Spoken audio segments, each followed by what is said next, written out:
Здравствуйте, welcome back to Russian Theory Poems and Paintings. Today is day 114 and more prefixes, right? More prefixes added to motion verbs, same old story.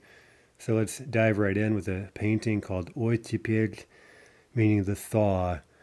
Um, you would think that the coming of spring would be good news in Russia, but the problem is that out in the country, right, the dirt roads would just turn to slush, and often they would become impassable and really become virtual rivers of mud.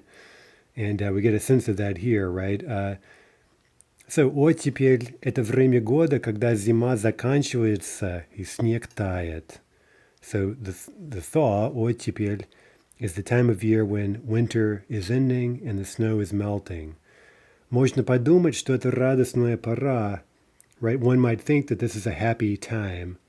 Но в русской провинции дороги бывали почти непроходимыми, right? But in the Russian provinces, right, during оттепель, the roads were often, look at бывать, that's called an iterative, meaning it means something like to be regularly or often or from time to time, right? The road, might maybe say the roads were often almost impassable, right? Непроходимыми. Okay, can we guess what that means? Well, we can see it has something to do with проходить, right? It's related to the prefix for проходить, and that's our new prefix today. Pro means through or past, right? You can't make it through on this road. They're impassable. You can't get through, can't get across.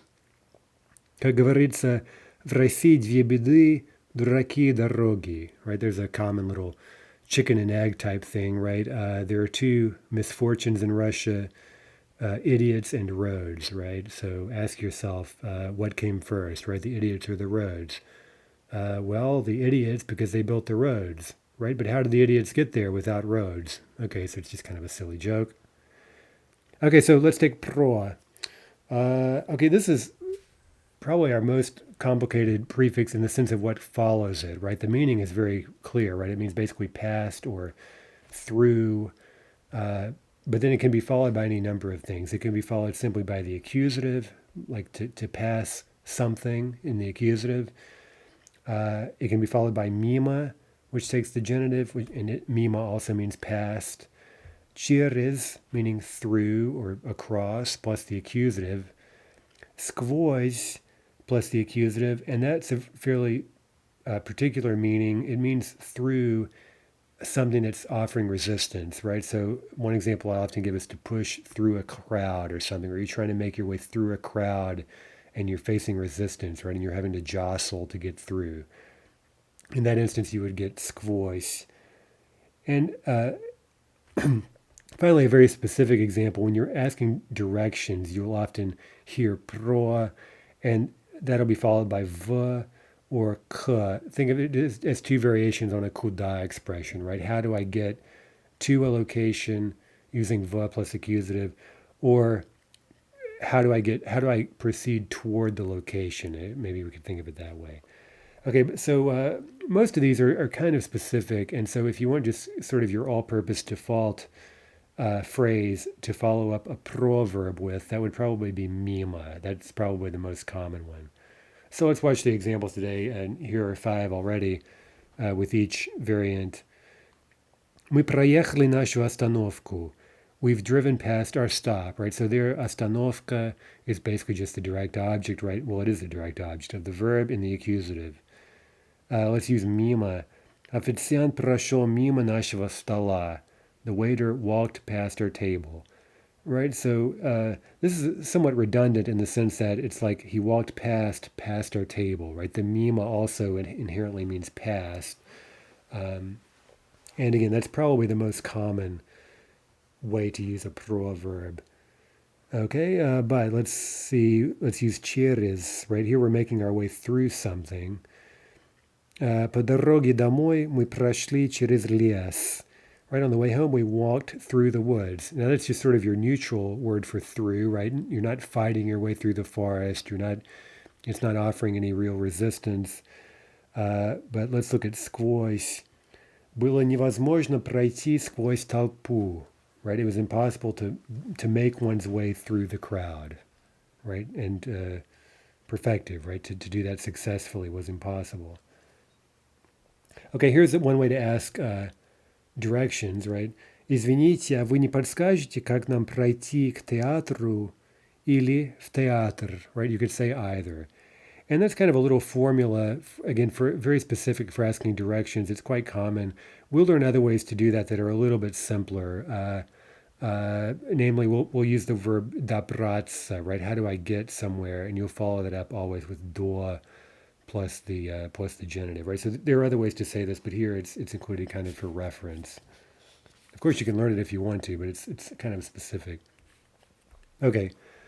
Now, as we go through these prefixes, every once in a while we'll point out a couple of verbs that are somewhat abstract, right? So again, most of our examples are very literal examples of going through space, but there are some verbs that have kind of more figurative meanings, but they're so important and so common that we're going to throw those in here from time to time. So here's a very common one, very useful one. Проводить, провести. Okay, what would that mean literally? To lead past, right? Or to lead through. But its most basic meaning is to spend time, right? So you can follow that up with a time increment to mean, well, I spent the summer, or I spent the afternoon, or whatever, or I spent 5 years doing whatever. Например, for example, где ты обычно проводишь свободное время? Where do you usually spend your free time, right? Проводишь, and then свободное время in the accusative there, that's the object of the verb. Okay, so for example, if you wanted to say, I spent the summer in Russia, я провел лето в России. Okay, number 1. Проезжать, проехать. So we're driving past, we're going past in a vehicle. Мы видели огромный памятник Ленину. We saw a huge monument to Lenin, a huge Lenin monument. And let's say our bus drove past it, right? We, this morning on our way from the airport, we drove past this monument. We saw this huge monument. Наш автобус проехал мимо него. Okay, number 2, проходить, пройти, right? We're going past on foot, or going through, right? После того, как ты прилетишь в Россию, ты blank паспортный контроль. Okay, now let's look at the verb. What tense do we need? After you will arrive by air in Russia. Okay, so we're talking about future tense. When you will arrive in Russia by air, you will pass through the passport control. You'll go through it. Ты пройдешь паспортный контроль. Right, and there we're just using паспортный контроль. It's just in the accusative, it's our direct object. 3. Пробегать, пробежать. Мне было так страшно. I was so afraid. Мурашки ran down my spine. This means like your spine is tingling, a chill ran down your spine. Мурашки пробежали по спине. Yeah, note there may be a typo in your book. It should be по спине. Спина means back, right? So the stress is marked incorrectly there. По спине. Okay, so that's kind of a stock phrase. It means like a chill ran down my spine, right? Мурашки пробежали по спине. Number 4, пролетать, пролететь. To fly past or to fly through. Да, пора опять учиться. It's time to study again. It's time to go back to school. Лето так быстро blank. The summer so quickly blanked. Okay, meaning the summer flew by. The summer flew past so quickly. Лето так быстро пролетело. Right, we need perfective. Пролетело. 5. Проводить, провести. Okay, again, we're going to use this mostly in the kind of figurative sense of spending time. Где твоя семья обычно blank летние каникулы? Okay, let's use present tense to say, where does your family usually spend summer vacations? And by the way, the обычно, that's a red flag. It's telling us we're going to need imperfective here. Let's assume present tense. Где твоя семья обычно проводит летние каникулы? Right? Where does your family normally spend summer vacation? Okay, that could be past tense as well. Где твоя семья обычно проводила летние каникулы? That would mean, where did your family usually spend? Where would your family spend? Right, repeatedly, it's summer vacations. Шесть, провести, same example, right, spending time. Моя подруга blank прошлый год в России. Она там училась. Okay, so look at the past tense. Она училась. She was a student. She was studying in Russia. She spent last year in Russia. Past tense, perfective. Моя подруга провела. Она провела прошлый год в России. Она там училась. Little пословица. Жизнь прожить, не поле перейти. Right? To live one's life through, meaning to live it to the end, right? To make it through life. Не поле перейти is not to cross a field, right? Meaning life is difficult, right? And that little пословица is the final line of a Pasternak poem called Hamlet. So you can find that on my blog, and I'm sure I'll make a video about it at some point if I haven't already. Okay, that does it for proa. Let's look at a somewhat simpler prefix, Pierre. Somewhat close in meaning, right? That's why we're doing these together. They might be easy to confuse. Pierre has to do with crossing. Yeah, and it's followed either simply by the accusative or by cheres plus the accusative. So the cheres is just basically optional. It means the same thing. We know that cheres in and of itself means essentially a cross, right? So the cheres is optional, but in any case, you need the accusative to tell what you crossed. And here's a painting, Moskvaretsky Most, right? This bridge in Moscow, above the Moscow River. Люди переходят мост в центре Москвы, right? They're crossing the bridge. They're walking on foot across the bridge in the middle of Moscow. Okay, examples. Мы перешли площадь и вошли в магазин. We walked across the square and entered the store. Okay, we could include через. Мы перешли через площадь и вошли в магазин. The через is optional. Автобус переедет через мост и повернет направо. The bus will cross the bridge and will turn right, right? A future perfective sequence. Через is optional. Okay, the Pierre, this sometimes can be a little bit tricky. Pierre can often correspond to the Latin prefix trans, right? This can sometimes be useful. I'll point this out when this is the case, right? That you can sometimes associate a Russian prefix with, say, a Latin prefix or even a Greek prefix that we use in English, right? You don't have to know Latin or Greek for this to be useful, right? So everyone kind of knows what trans means. And by the way, you tend to get these Latin and Greek things in a lot of kind of more sophisticated, so to speak, vocabulary that may be sort of more abstract, right? So quite often that will line up with the Pierre in Russian, right? So this first example isn't quite that crazy, right? But look at it. Мы весь день привозили мебель в новую квартиру. Sorry. So we spent all day hauling, right? All day we were in the process of conveying by vehicle furniture across, right? So unpack the Pierre as a cross, and the idea is we're dragging the furniture across town. Let's think of it that way: across town, across from one apartment to a new one. Right, so there are different ways we could say that. Different ways we could talk about getting the furniture to its new destination. But here we have this idea of transporting, right? Transporting the furniture. We привозили. Okay, let's look at maybe even a better example. Переводить, перевести would mean literally to lead across, right? And we've seen this before, actually. So, of course, it could mean that. It could mean literally I led someone from one place to another. But it also means to translate. And there's an example of how the Latin, right, translate, lines up with this Russian переводить, перевести.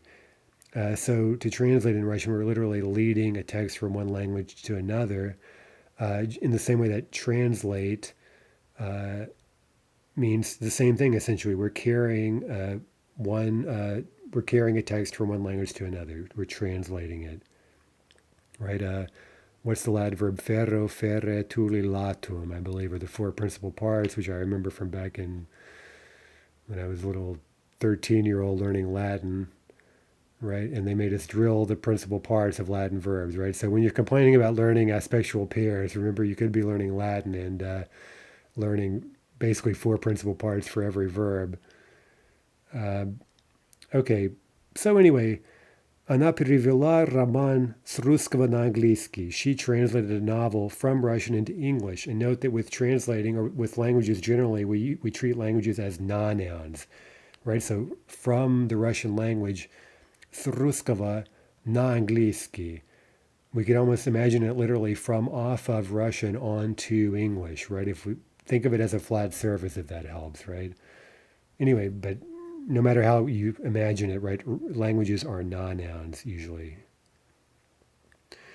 Okay, so let's look at a few pairs as usual. Переходить, прийти, right, to cross by foot, to go across by foot. Здесь нет пешеходного перехода. Okay, I'm very slyly throwing in some related vocab whose meaning we should probably be able to guess. What do you think a переход is? Well, that's just a noun form of the related to the verb we're using here, right? A переход is a place where you walk across. It's a crossing. In the same way that a выход is an exit and a вход is an entrance, right? It's where you walk out and where you walk in. Okay, so this is a kind of a preview of the approach we'll take in book 4 when we're going to look more closely at roots like chod, right? That's the walking root, so to speak, and that's the starting point for all of this vocab, including verbs that we're getting to talk about walking. What about a пешеход? What do you think a пешеход is? Well, it's a person who ходит пешком, who walks around on foot. Right, we've heard that expression back even in book 1, right? To go around on foot is ходить пешком, right? So пешеход is a pedestrian, and пешеходный is the adjective from that noun, meaning pedestrian related, right? So a pedestrian crossing, right? There's not a pedestrian crossing here. There's not a crosswalk. Здесь нельзя blank улицу. You shouldn't cross the road here, period, right? It's a bad idea, so we're going to get imperfective. Здесь нельзя переходить улицу, right? We need the infinitive with нельзя. It is not allowed, one shouldn't, it is not allowed to cross. 2, перебегать, перебежать, right? To run across. Это дурная примета, когда заяц blank тебе дорогу. It's a bad sign, a bad omen when a rabbit or a hare runs across your path, right? When it crosses your path. Когда заяц перебегает тебе дорогу. A quick story about Pushkin, maybe the most famous, most important rabbit in the history of Russian literature and arguably world literature, right? This rabbit that saved Pushkin's life. How did that happen? Well, Pushkin was kind of stranded he was in exile basically at his estate, and the Tsar had died. The Tsar who had issued who would that be, Alexander the First, who had ordered the exile, had died, and Pushkin was kind of getting all antsy because he expected the exile to be lifted by the new Tsar. And he kind of assumed that would be the case, and he decided to go ahead and drive into Petersburg kind of before learning he'd officially been amnestied or whatever you want to call it. Well, as you may know, following the death of Alexander the First, we had the Decembrist uprising, right? Basically some noblemen who were conspiring to, it's kind of a long story, maybe I shouldn't really get into this. Okay, basically there was this revolt, and Nicholas I, the new Tsar, he quashed the rebellion and exiled a lot of the conspirators and even hanged a few of them, including one poet named Rylyev. Okay, so long story short, Pushkin was friends with a lot of these conspirators, and if he had come to Petersburg, he would have arrived there on the eve of the uprising. And chances are very good, of course, he would have looked in immediately on one of his friends and he would have gotten caught up in this conspiracy and quite probably have ended up on Senate Square in Petersburg with the conspirators, with his friends, right, in solidarity. And again, the consequences could have been dire because he was already in trouble for sort of political reasons. And this could have been the final straw, right? So Lord knows what would have happened. Anyway, when he was getting in his carriage ready to leave, there were a couple of other bad things that happened, by the way. So he was a very superstitious person, but the main bad sign that happened was that a rabbit crossed his path as he was riding out of his, down his driveway, basically. And so Pushkin, being as superstitious as he said, let's call this off. And again, there were a couple of other omens that happened that he didn't like. So he canceled his trip, and that basically saved him from being caught up in this uprising. And again, facing not only exile, but possibly penal labor in Siberia and possibly even hanging. Who knows? Okay, so anyway, a little omen there. A little anecdote about an omen. Okay, number 3, or in the book here, a second number 2. I need to correct that. Переносить, принести. Okay, in 1918, the communists, or the Bolsheviks, whatever, they moved the capital from Petersburg to Moscow.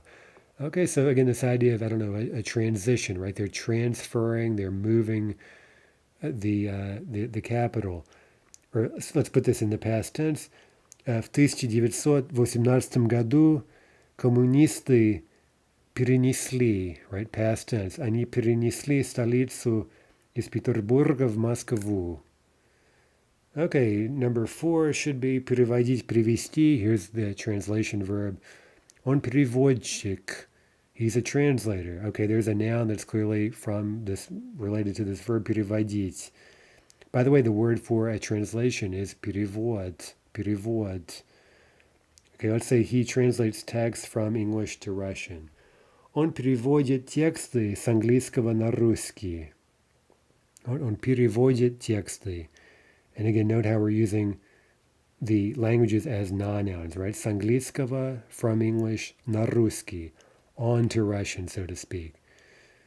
Не говори гоп, пока не перепрыгнул, right? Don't say hop until you've jumped across. That's another little Russian пословица.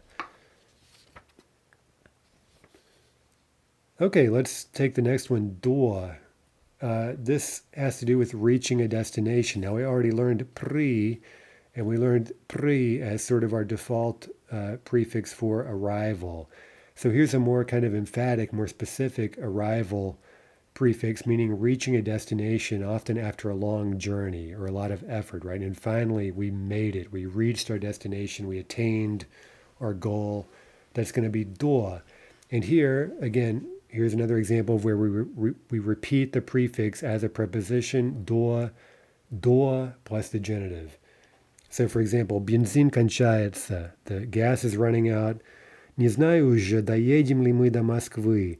I don't know anymore, or literally, I already don't know. I don't know now whether, right? Look at the li. I don't know whether or not we will make it by vehicle to Moscow. Доедем до Москвы. Okay, here's that verb I mentioned earlier about to ask directions with. Добираться, добраться, literally something like to take oneself to a destination or to make it, to get to a destination. That would be probably the easiest way and the most common way to ask directions. So, for example, как мне доехать до вокзала? How am I to reach the train station? Now, there we've simply used доехать, right? So we can use a motion verb with до, right? What if we're going on foot? Как мне дойти до вокзала, right? How can I reach the train station on foot? Or, again, we can use this other verb, добираться, добраться, to mean pretty much the same thing. No matter how we're getting there, by the way. Could be transport, could be on foot. Как мне добраться до вокзала? Right? How can I make it to the station? Okay, let's do a few examples. Доезжать, доехать, to make it somewhere by vehicle. Все, машина сломалась. Right? Literally everything, meaning that's it. Right? Game over. Машина сломалась. The car is broken down. Мы никак не blank до Москвы сегодня. We will not make it to Moscow today. Никак, right? In no way, right? There's no chance. There's no way we're making it to Moscow today. Okay, so let's use future tense. Доехать. Мы никак не доедем до Москвы сегодня. Number 2, доходить, дойти. Okay, we're giving directions here. Идите все прямо. Keep walking straight, right? Keep walking straight. The все there, by the way, does not mean everything. It's used adverbially in this sense of one is continuously doing something. So we can often translate that using keep in English, right? Keep walking straight. Пока не, right? Literally, while you will not reach the intersection. You may remember this last year. We talked about it briefly, I think in book 2. It's kind of tricky, right? In English, we say until you reach the intersection, until you get to the intersection. In Russian, you say sort of the opposite, while you will not, right? So it's negated in Russian, and that makes it a little bit counterintuitive for English speakers. So anyway, идите все прямо, пока не дойдете до перекрестка и поверните налево, right? So walk straight until or while you will not reach the intersection and then turn left. Долетать, долететь, right? To arrive, to make it somewhere by flying. Как вы думаете, человек способен blank до Марса? Right? What do you think? Is man, right? Are human beings capable of flying to Mars? Okay, here's a nice example with aspect, right? We need to fill in an imperative, right? Is man able to fly, right? Are human beings able to fly to Mars? Are they capable of it? Okay, ask yourself, what would you pick? Долететь. Долететь is the right answer, right? Because, of course, it goes without saying that humans are capable of, they're able to долетать до Марса, because I'll show you right now. Right?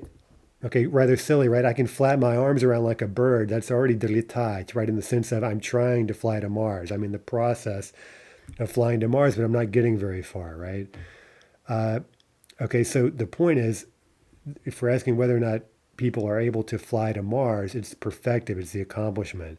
So that's a really silly example, but it's actually a very good one. And we talked about that a bit earlier, how with, when we were talking about trying to do something, or even forgetting to do something, or in this case, the ability of doing something, often those contexts sort of inherently call for an accomplishment verb, right? A perfective verb in Russian, right? Because again, it goes without saying that I can try to fly to, I'm able to try to fly to Mars, but the point is, will we make it to Mars? Okay, number 4, добираться, добраться. How will we make it to the station? Let's say, by subway or by taxi. Как мы доберемся? Как мы доберемся до вокзала? На метро или на такси? Right?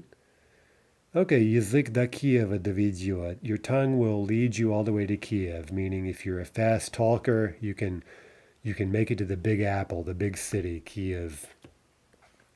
Okay, let's look at an incredibly depressing painting.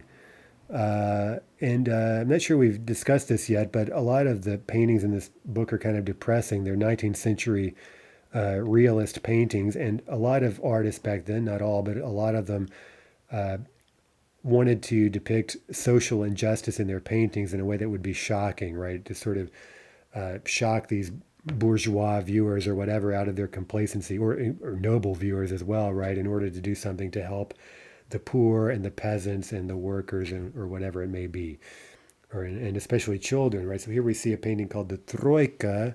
A Troika is a group of 3, right? Usually it means a group of 3 horses, but here we've got this used with bitter irony. Okay, so let's fill in the blanks and learn about the painting.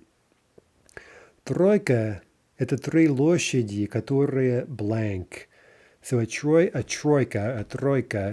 that's 3 horses, right? A group of 3 horses which pull a carriage or a wagon, right? And here we're talking just generally about the definition of a troika, so we'll use the indeterminate, right? Возить, right?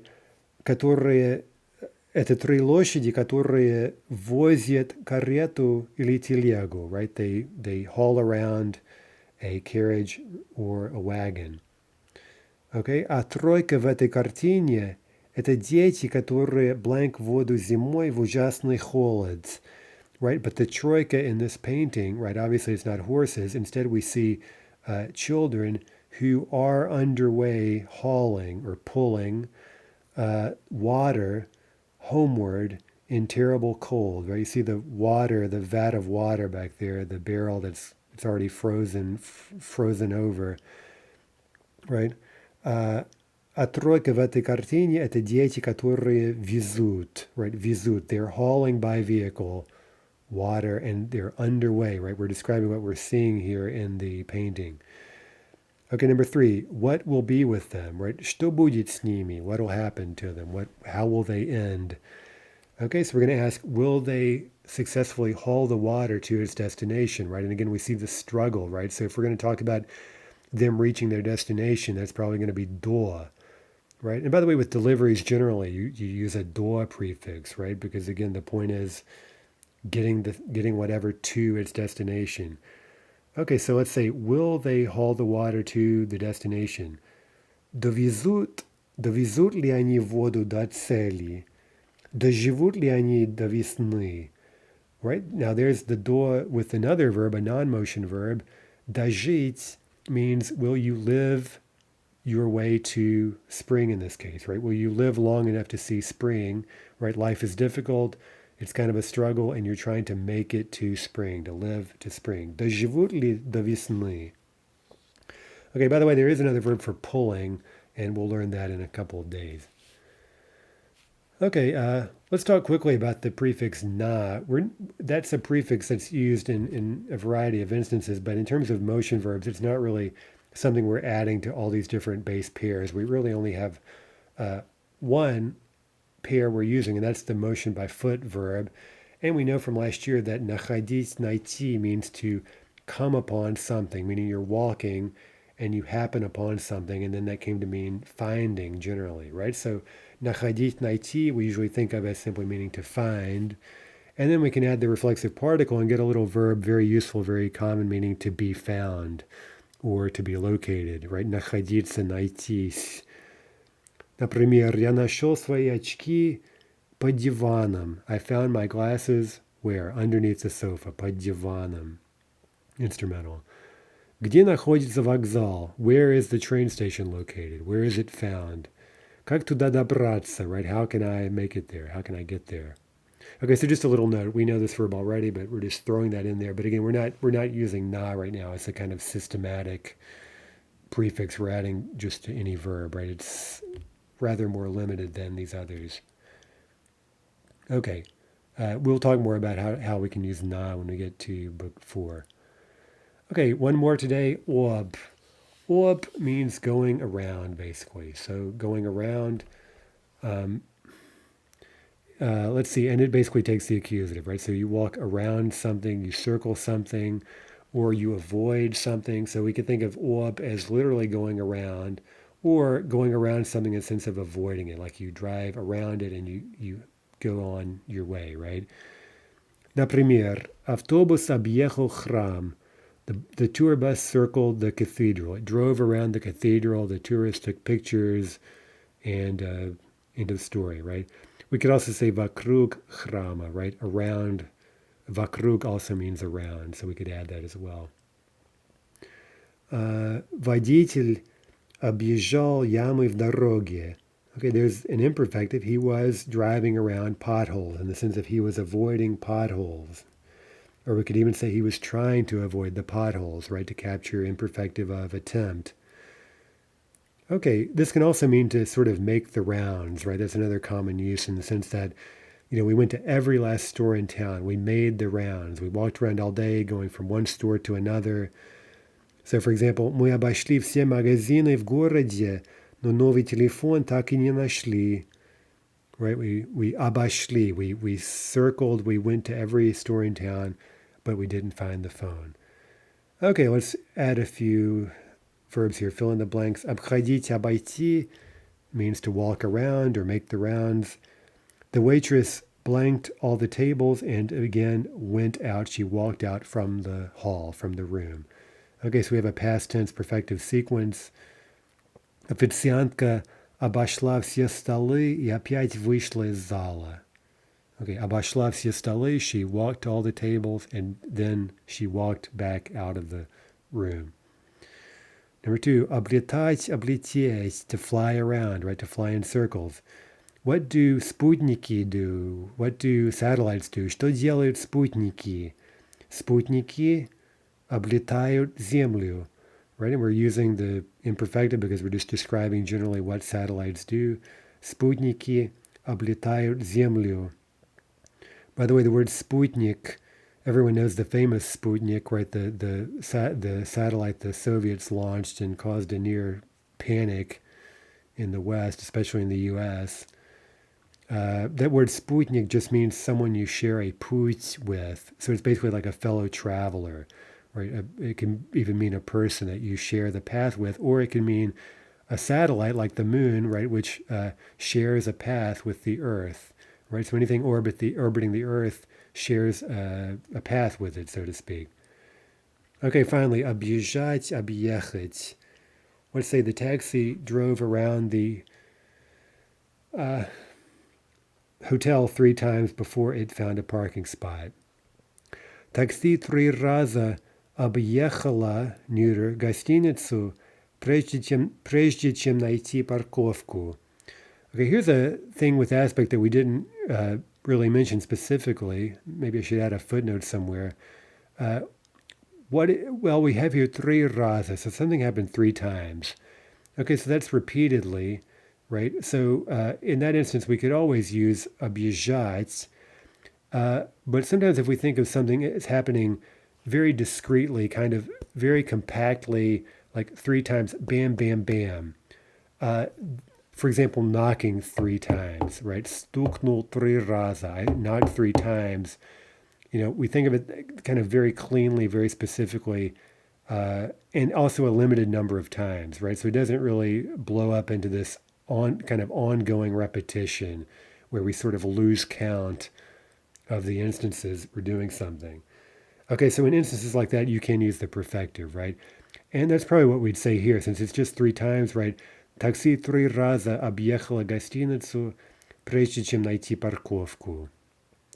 Here maybe you could also think of that as a kind of a sequence, right? 3 times, bam, bam, bam. It drove around, 3 times, completed, and then finally it found a parking spot. Okay, so that's a little detail there. Maybe not overly important because it's hard to make some glaring mistake with it, I guess. Okay, anyway.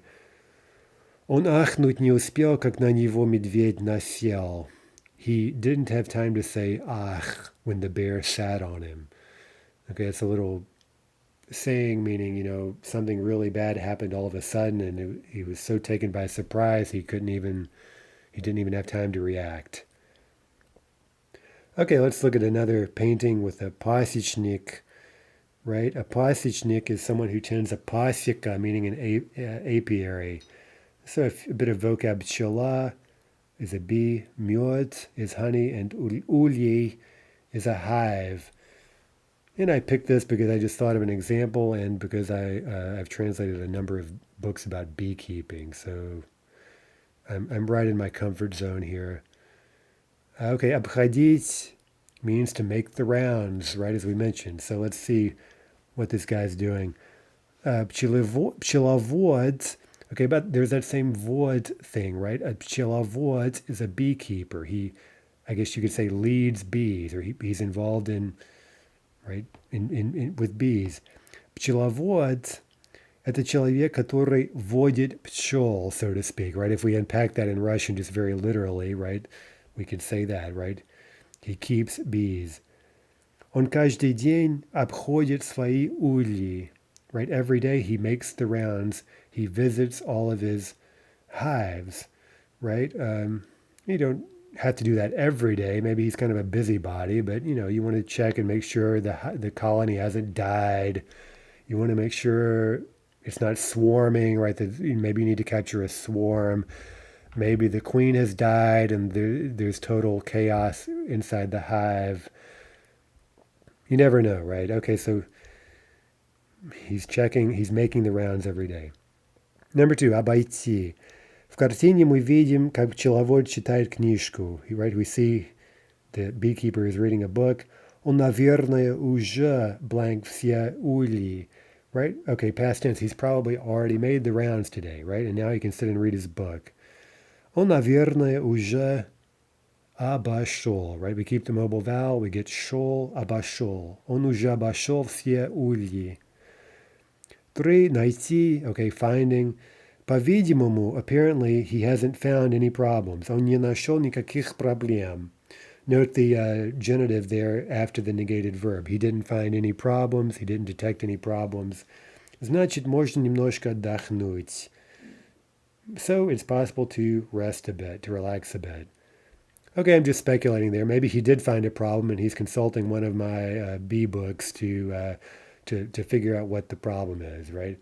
Okay, that's it for today. We have one more day of new prefixes, and then we'll shift gears just a little bit. But we'll say more about prefix verbs, but we won't have any new prepositions to learn. Okay, so until next time, до свидания.